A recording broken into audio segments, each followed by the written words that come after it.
Welcome to the Slop Temple. We pray this video helps. You're starting by confirming what ports and adapters you actually have and why they matter.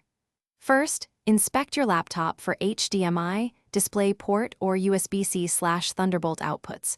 Note versions, they determine bandwidth. Then, look at each monitor's inputs and decide which cables or adapters you need. Pick active adapters for signal conversion. Finally, make sure your GPU and operating system support 2 external displays and update display drivers now.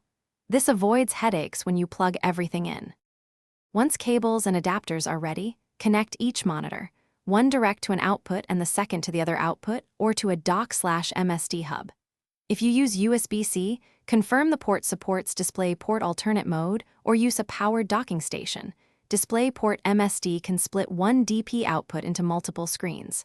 Power the monitors first, then the laptop so edit information is exchanged correctly. After boot, open your OS display settings to detect displays and set layout and resolutions. Finish by fine-tuning resolution, scaling and orientation so windows flow between screens. Set your primary monitor and arrange positions.